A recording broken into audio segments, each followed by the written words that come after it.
siang dan salam sejahtera buat kita semua. Kami dari kelompok 4 akan mempresentasikan tentang kerjasama antara negara Indonesia dengan negara lain. Sebelum itu, perkenalkan kami untuk memperkenalkan diri dulu.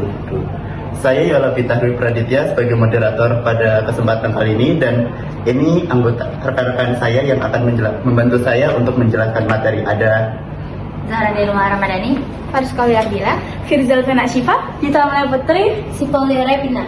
kerjasama merupakan kegiatan yang tidak hanya dilakukan oleh manusia saja, tetapi juga dilakukan oleh negara. Beberapa negara, termasuk Indonesia, juga melakukan kerjasama dengan negara lain, baik di bidang politik, keamanan, pendidikan, dan lainnya. Di kesempatan kali ini, kita akan belajar mengenai kerjasama Indonesia dengan negara lain. Baik, selanjutnya ada kerjasama bilateral. Kerjasama ini merupakan kerjasama yang dilakukan antara dua negara yang terdapat aktivitas timbal balik kedua belah pihak. Baiklah, yang pertama ada kerjasama bilateral. Kerjasama ini merupakan kerjasama yang dilakukan antara dua negara yang terdapat aktivitas timbal balik kedua belah pihak negara tersebut. Yang pertama ada motif kerjasama. Kerjasama bilateral umumnya timbul didasari oleh motif dan kepentingan masing-masing negara yang terlibat. Tiga motif utama yang menjadi pertimbangan sebuah negara melakukan kerjasama bilateral. Yang pertama adalah menjaga kepentingan nasional. Contohnya, saat Indonesia mengalami gagal panen dan kelangkaan pangan sehingga kebutuhan pokok masyarakat tidak tercukupi. Dengan adanya kerjasama ini, Indonesia dapat melakukan impor bahan pokok tersebut dari negara-negara yang mengalami surplus. Yang kedua ada menjaga perdamaian. Kerjasama bilateral merupakan salah satu cara untuk menjaga perdamaian karena suatu negara tidak mungkin berperan dengan negara sahabat. Oleh sebab itu, semakin banyak negara yang saling mengadakan kerjasama ini, semakin erat pula jaring-jaring konektivitas antar negara yang akan memperkokoh situasi keamanan dunia. Yang ketiga, ada kesejahteraan ekonomi. Kerjasama akan mendatangkan manfaat secara ekonomi melalui perdagangan ekspor-impor dan manfaat ekonomi lainnya. Contohnya, donasi bagi negara miskin, pinjaman lunak, dan hibah. Yang kedua, ada negara yang melakukan kerjasama dengan Indonesia. Ada Afghanistan, dimulai dari Afghanistan, Afrika Selatan, India, hingga Sri Lanka, yang terdapat sampai 94 negara. Lalu yang terakhir ada bidang kerja sama bilateral. Kerjasama bilateral antara Indonesia dan negara lain terus ditingkatkan di berbagai bidang. Di antaranya yang pertama, kerjasama bidang hukum merupakan kerjasama yang bersangkutan dengan masalah hukum. Di antaranya bentuk Interpol, perjanjian ekstradisi, dan pertukaran tahanan. Yang kedua, kerjasama bidang ekonomi meliputi perdagangan ekspor-impor, penanaman modal, hutang piutang, dan lain sebagainya yang berkaitan dengan masalah ekonomi serta pemenuhan kebutuhan masing-masing negara. Yang ketiga, kerjasama bidang pendidikan dan sosial budaya meliputi pertukaran pelajar, pemberian beasiswa, pertukaran guru dan dosen, pertukaran pementasan budaya masing-masing negara, serta pertukaran tenaga ahli. Yang terakhir ada kerjasama bidang pertahanan meliputi latihan militer bersama, pembelian alutsista, kerjasama pengamanan daerah perbatasan, serta kerjasama intelijen dan penanganan teroris. Selain itu ada juga kerjasama bilateral di bidang kemanusiaan dan lingkungan hidup. Selanjutnya ada kerjasama regional, yaitu kerjasama antar negara di suatu kawasan yang umumnya berdekatan. Tujuan utamanya adalah untuk memajukan dan memperkokoh eksistensi negara yang berada pada suatu kawasan. Contoh-contoh kerjasama regional Indonesia. Yang pertama ada Association of South East Asian Nations atau ASEAN, yaitu organisasi kerjasama multibidang yang dilakukan oleh negara-negara di wilayah Asia Tenggara. Awal mula terbentuknya ASEAN ini setelah terjadinya krisis ekonomi pada kelima negara bekas jajahan kolonialisme di wilayah Asia Tenggara. Tiap perwakilan dari kelima negara tersebut sepakat menandatangani perjanjian kerjasama deklarasi ASEAN pada tanggal 8 Agustus 1967 di Bangkok. Berikut perwakilan dari kelima negara beserta negara asalnya. Yang pertama di Indonesia, diwakili oleh Menteri Luar Negeri Adam Malik. Yang kedua, Malaysia, diwakili oleh Wakil Perdana Menteri Tun Abdul Razak. Yang ketiga di Singapura, diwakili oleh Menteri Luar Negeri Sinnathamby Rajaratnam. Yang keempat, Filipina, diwakili oleh Menteri Luar Negeri Narciso Ramos. Dan yang kelima ada Thailand, diwakili oleh Menteri Luar Negeri Tanat Khoman. Selanjutnya yaitu ada latar belakang berdirinya ASEAN. Yang pertama, persamaan letak geografis. Yang kedua, persamaan budaya. Yang ketiga, persamaan nasib. Dan yang keempat, persamaan tujuan. Selanjutnya, ada tujuan didirikannya ASEAN. Yang pertama, mempercepat pertumbuhan ekonomi serta kemajuan sosial budaya. Yang kedua, mengupayakan perdamaian dan stabilitas regional. Yang ketiga, mengupayakan kerjasama aktif dan bantuan timbal balik. Yang keempat, saling memberikan bantuan dan pelatihan. Yang kelima, bekerjasama secara lebih efektif. Yang keenam, mempromosikan pertukaran pelajar di Asia Tenggara. Dan yang ketujuh, memelihara kerjasama yang erat dan saling menguntungkan. Di sini ada beberapa negara yang berada tanggalnya bergabung dengan ASEAN. Yang pertama di Indonesia, Malaysia, Singapura, Thailand, Filipina itu bergabung pada tanggal 8 Agustus 1967, Brunei Darussalam 8 Januari 1984, Vietnam 28 Juli 1995, Laos 23 Juli 1997, dan Kamboja 30 April 1999, dan masih banyak lagi. Baik, yang selanjutnya ada Asia Pacific Economic Cooperation atau APEC. APEC merupakan forum kerjasama di bidang ekonomi yang didirikan pada tahun 1989 di kawasan Asia Pasifik. Saat ini jumlah negara anggota APEC sebanyak 21 negara. Anggota APEC saling berinteraksi sebagai entitas ekonomi, bukan sebagai negara. Anggota APEC banyak negaranya, yaitu sebagai berikut. Yang pertama mungkin ada Australia, Brunei Darussalam, Kanada, Chili, Tiongkok, China Taipei, Hong Kong, Indonesia, Jepang, Meksiko, dan masih banyak lagi.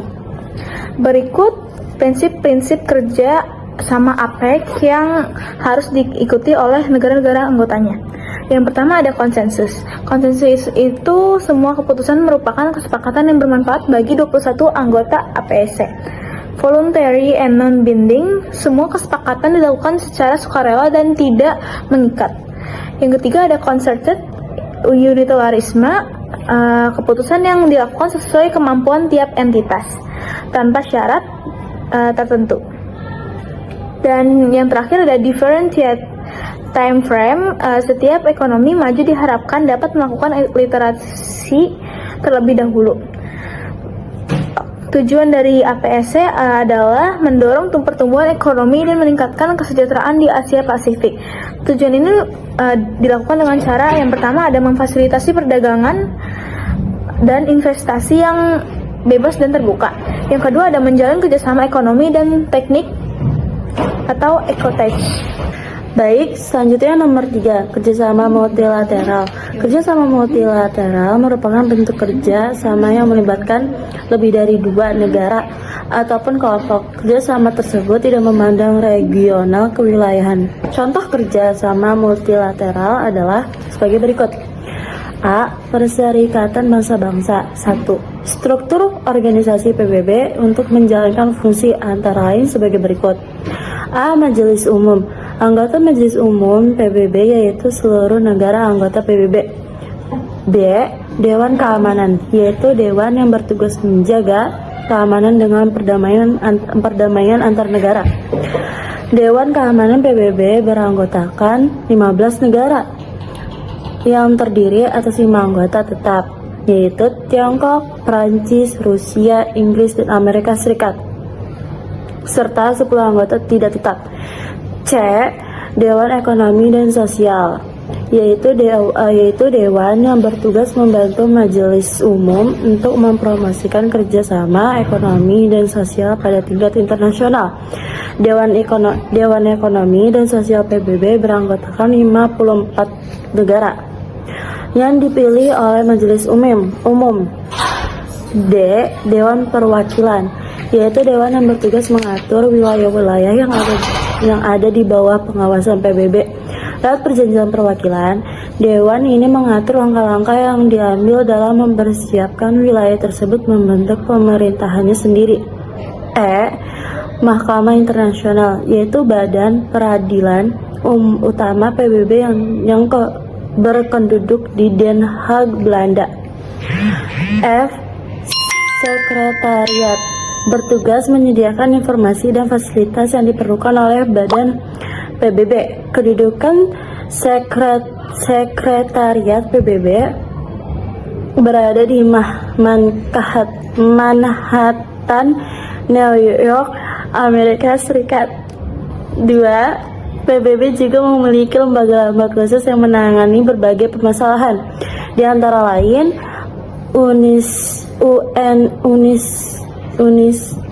UNISO yang menangani bidang pendidikan dan kebudayaan, WHO yang menangani bidang kesehatan, UNHCR yang menangani masalah pengungsian, serta lembaga khusus lain yang jumlahnya saat ini mencapai 17 lembaga. Selanjutnya masih materi multilateral. Yang B, World Trade Center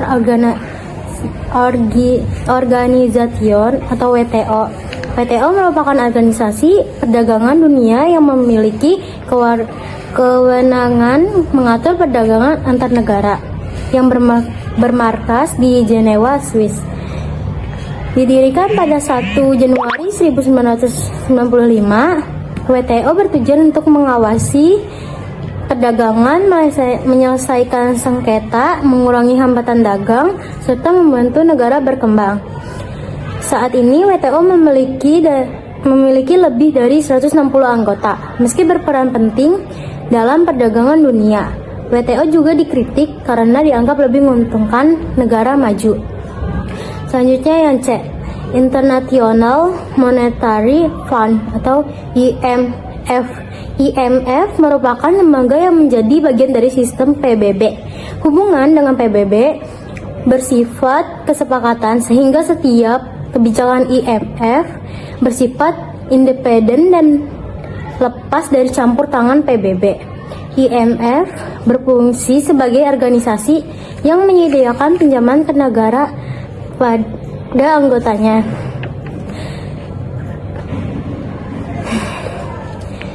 IMF didirikan pada 1944 untuk menjaga stabilitas ekonomi global.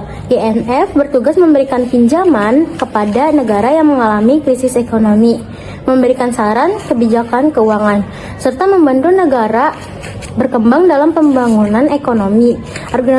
Organisasi ini memiliki 190 plus anggota dan sering dikritik karena syarat ketat dalam pemberian pinjaman yang bisa berdampak pada kebijakan ekonomi negara peminjam. Dan terakhir atau yang D, Organization of Islamic Cooperative atau OIC. OIC atau dalam bahasa Indonesia lebih dikenal sebagai Organisasi Kerjasama Islam atau OKI, yaitu organisasi solidaritas sesama muslim di dunia. Berdirinya OKI bermula saat terjadinya peristiwa pembakaran Masjid Al-Aqsa pada tahun 1969. Lalu pada tanggal 25 September 1969 didatangi piagam pendirian pendirian OKI di Maroko. Sekretariat OKI dipimpin oleh seorang sekretaris jenderal.